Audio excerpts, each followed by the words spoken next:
A very good afternoon to all. This is Professor Anuradha Jain, Professor of Economics and Principal at Vivekananda Institute of Professional Studies.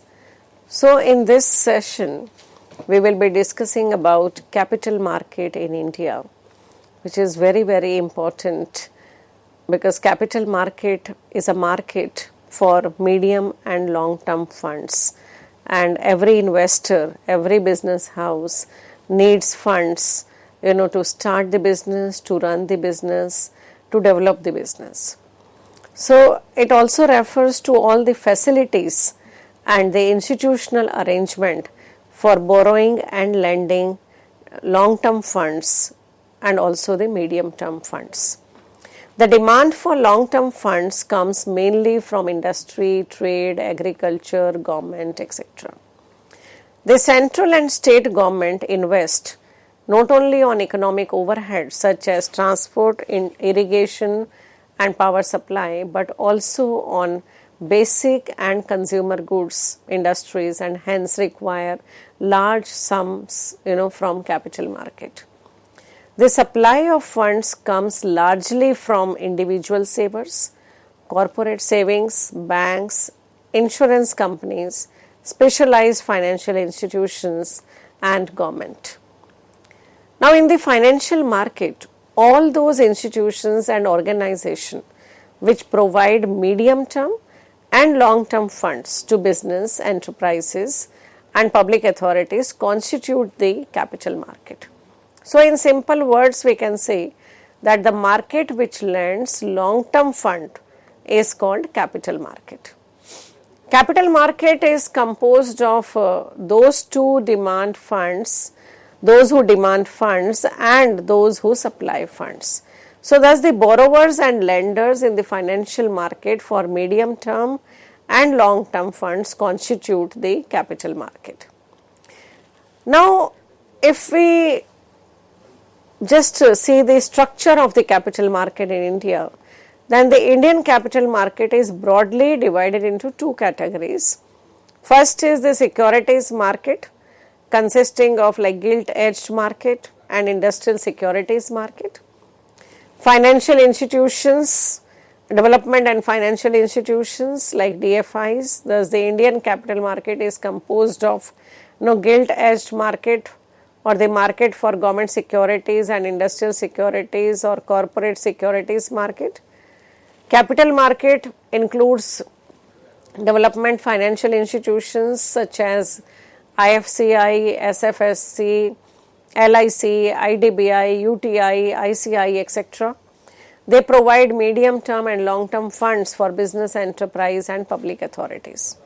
Now apart from the above, there are financial intermediaries in the capital market such as merchant bankers, mutual fund, leasing companies, venture capital companies, etc. And they help in mobilizing savings and supplying funds to investors. So this is the diagram where you can see what we discussed about the structure of the Indian capital market, like government securities one, which is gilt-edged market. Okay, so new initiative are taken, new steps are taken here. Then industrial security market, which is also known as like two parts, primary market, secondary market. Then development financial institution, DFI, which consists of like IFCI, ICICI, SFCs, IDBI, etc., UTI, etc. Then financial intermediaries like merchant bank, mutual funds, leasing companies, venture capital companies, etc. Okay, so this is all about the structure of capital market in India. Now gilt-edged market. Now what is gilt-edged market? It is also known as the government securities market. Now as the securities are risk free, they are known as gilt-edged, that is the best quality securities.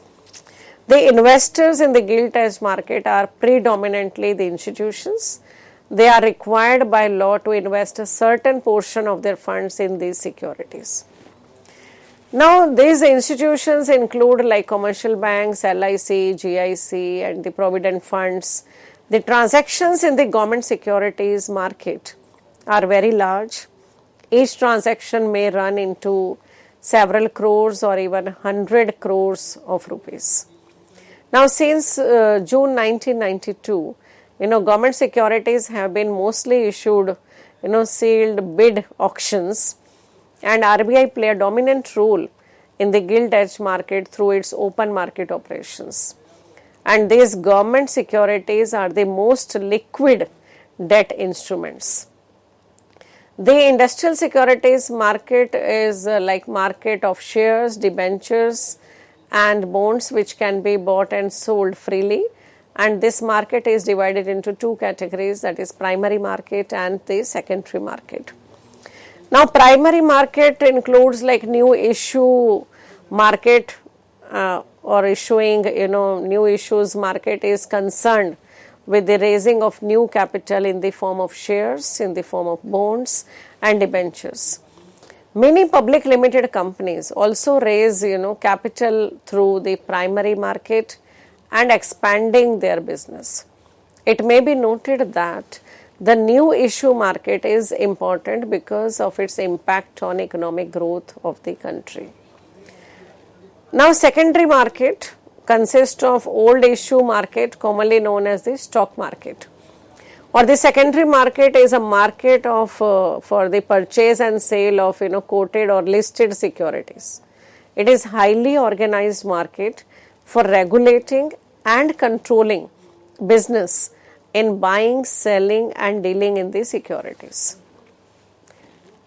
Financial institutions, another portion of the capital market that we have mentioned, that there are special financial institutions which provided long-term capital to the private sector in the capital market, and these institutions are called development financial institutions.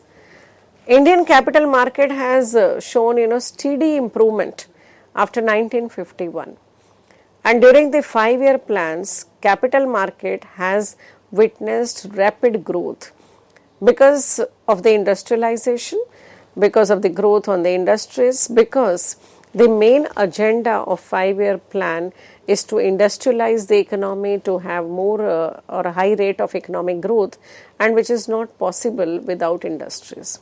And if there is the process of industrialization, then raising of funds will be more, and that is the reason that during these 5-year plans capital market has witnessed rapid growth.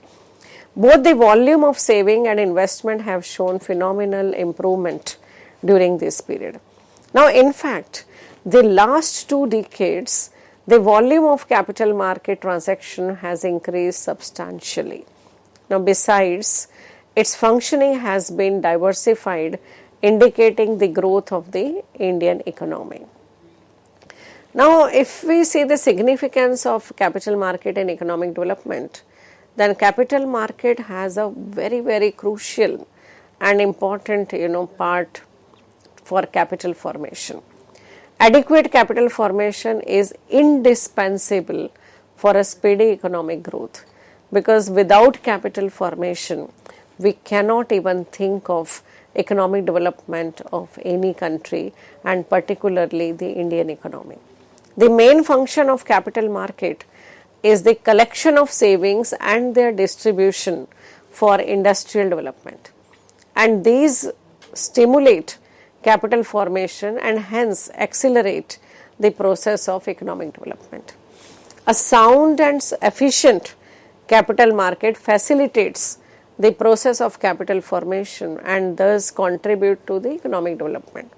A significance of capital market in economic development is explained like this. First is, in mobilization of savings, because for capital formation the starting point is the mobilization of savings and converting these savings into investment. So, capital market is an organized institutional network of financial organizations which not only mobilizes savings through various instruments but also channelizes them into productive avenues. By making available various types of financial assets, the capital market encourages savings. By providing liquidity to these financial assets through the secondary market, capital market is able to mobilize large amount of savings from various sections of people such as individuals, families and associations. Thus, the capital market mobilizes these savings and make the same available for meeting the large capital needs of industries, trade and business. Capital market play a crucial role in the economic development of channelizing the funds in accordance with development priorities. The financial intermediaries in the capital market are better placed than individuals to channel the funds into investment which are more favorable for economic development. Now it provides adequate, cheap and diversified finance to the industrial sector for various purposes. It provides funds for diversified purposes such as for expansion, for modernization, upgradation of technology, establishment of units, etc. It also provides a variety of services to entrepreneurs such as provisions of underwriting facilities, participating in equity capital, credit rating, consultancy services, etc. This helps to stimulate industrial entrepreneurship. Then capital market can contribute towards modernization, rationalization and rehabilitation of industries. Now for example, the setting up of development financial institution in India such as IFCI, ICICI, IDBI and so on has helped the existing industries in the country to adopt modernization and replacement of obsolete machinery by providing them adequate funds. Then an important bottleneck faced by entrepreneur in developing country is the technical assistance. So by offering advisory services relating to the preparation of feasibility reports, identifying growth potential and training entrepreneur in project management, these financial intermediaries in the capital market play a very, very important role in stimulating industrial entrepreneurship. And this helps to stimulate industrial investment and thus it promotes economic development in the country. Then it also encourages investors to invest in industrial securities. Because secondary market in securities, encourage investors to invest in industrial securities by making them liquid. It provides facilities for continuous, regular and steady and ready buying and selling of securities. So therefore, industries are able to raise substantial amount of funds from various segments of the economy. Then a number of measures has been taken in India specifically since 1991 to develop primary market in India. And these measures are discussed like this. First is abolition of Controller of Capital Issues, Securities and Exchange Board of India, that is SEBI, disclosure standards, freedom to determine the par value of shares, underwriting options, FIIs permitted to operate in the Indian market, assessing global fund market, intermediaries under the purview of SEBI, credit rating agencies. Now, first, if we see like abolition of Controller of Capital Issues, then Capital Issues Control Act 1947 governed capital issues in India. And the capital issues control was administered by the Controller of Capital Issues.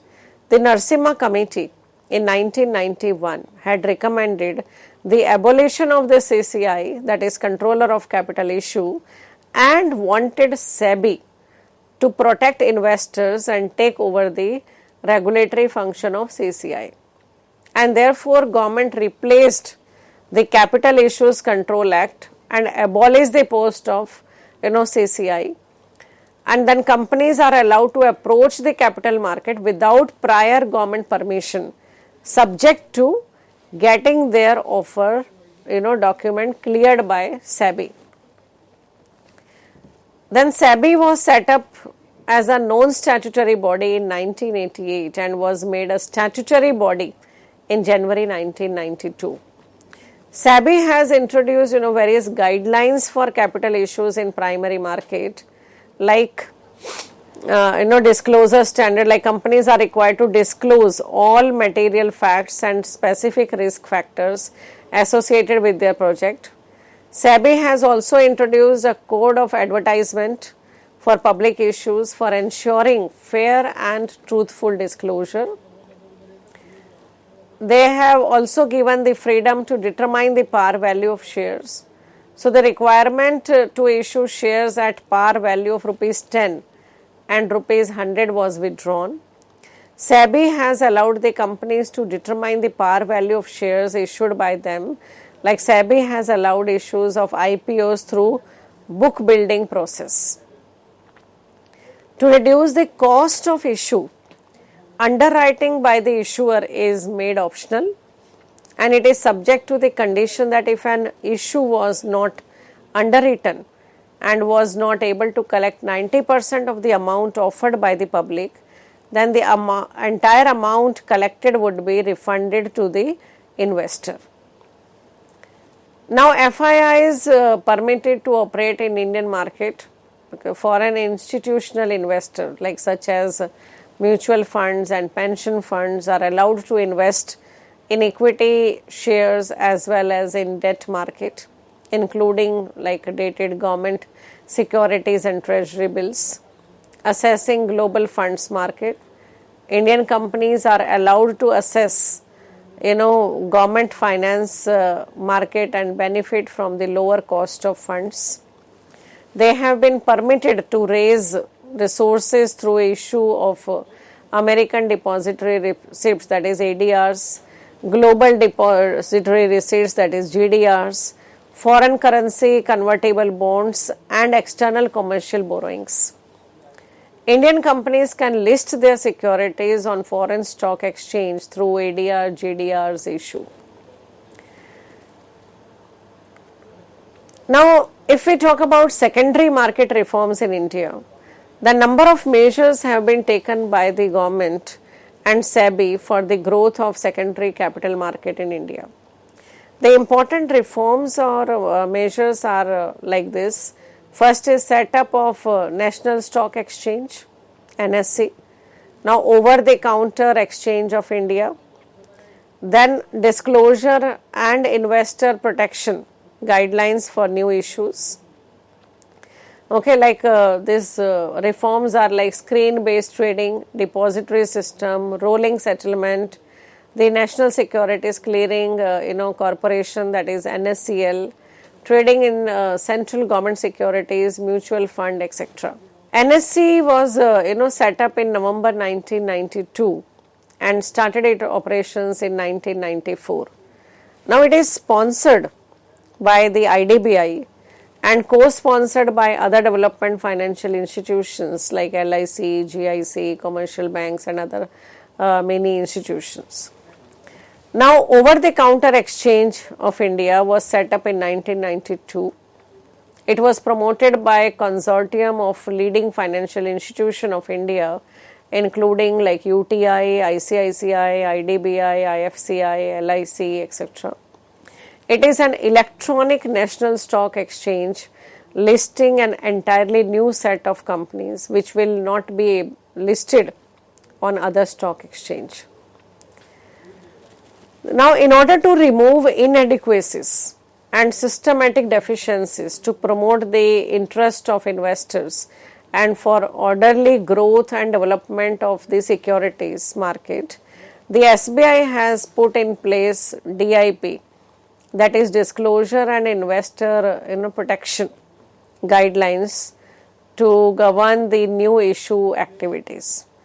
Companies issuing capital in the primary market are now required to disclose all material facts and specify risk factor with their projects.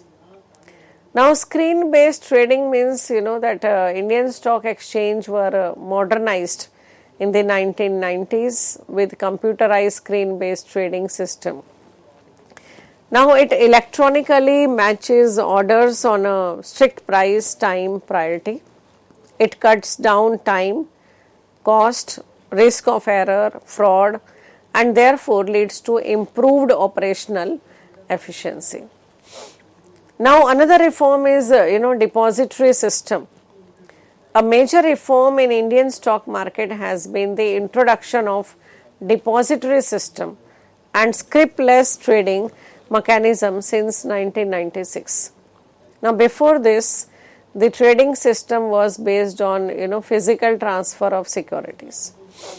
A depository is an organization which holds the securities of shareholders in electronic forms, transfers securities between account holders, facilitates transfer of ownership without handling securities, and facilitates their safekeeping.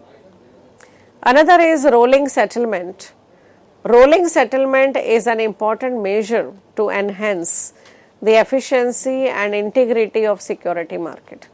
Now under rolling settlement, all trades executed on trading day are settled after certain days.